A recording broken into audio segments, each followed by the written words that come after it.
Abagwanyi ba M23 ubu tuvugana bamaze gufata ikibuga cy'indege cya Kavumu.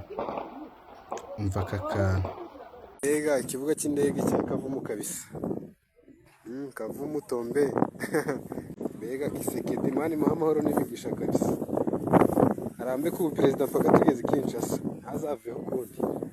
Izi ni za zindi zaturasagaho mu gitondo. None duse tuzifata. Oya ni Kisekedi friendly force. Ubuze ibyo dukeneye. Abo ni abagwanyi ba M23 bakimara gufata ikibuga cy'indege cya Kavumu Airport. Bahasanze ibitwaro biremereye, bahasanze ibifaro, imbunda za 122. Ese niho igisirikare cyose cyo muri Sud Kivu cyari gikambitse. Gusa ubu tuvugana ingwanyi za M23 zamaze kuhigarurira.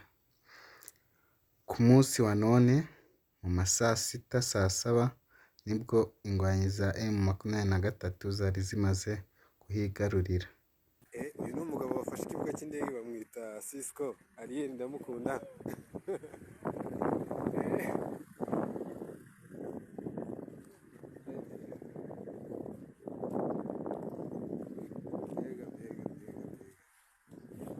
Wani tutu bunani buracyakomeje kabisa.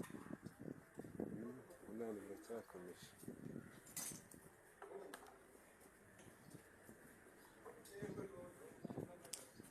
Naha. Yo bayita wani tutu.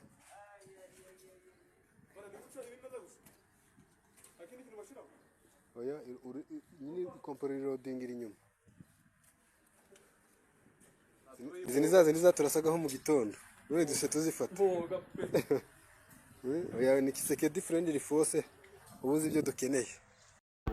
Wakwibaza ngo ese kubera iki bari kuvuga ikinyarwanda? Aho si abanyarwanda? Igisubizo ni oya, aba si abanyarwanda. Kubera ko agace ka Masisi kose gatuwe n'abantu bavuga ikinyarwanda. Goma gatuwe n'abantu bavuga ikinyarwanda. Bitavuze ko atari abanyarwanda.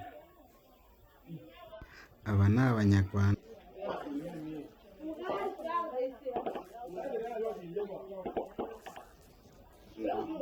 Aho bakatiye agace bavugaga ikinyarwanda kakajya muri Congo, mu Burundi, muri Tanzania bitewe n'aho imipaka yagize yanyuze. Ntago bivuze ko ari abanyarwanda. Nyuma yo gukata imipaka bisanze muri Congo baba abakongomani. Ariko Felix Tshisekedi we ntago abyemera, avuga ko ari abanyarwanda ngo kubera ko bavuga ikinyarwanda. Aba babita abanyamulenge. Abanyamulenge ni ubwoko bwisanze muri Congo mu gihe cyo gukata imipaka. Hari mu Rwanda ari abanyarwanda, igihe cyo gukata imipaka kigeze bisanga muri Congo. Kimwe n'uko muri Uganda hari agace bavuga ikinyarwanda ariko abaturage akaba ari ab'iki ba Uganda.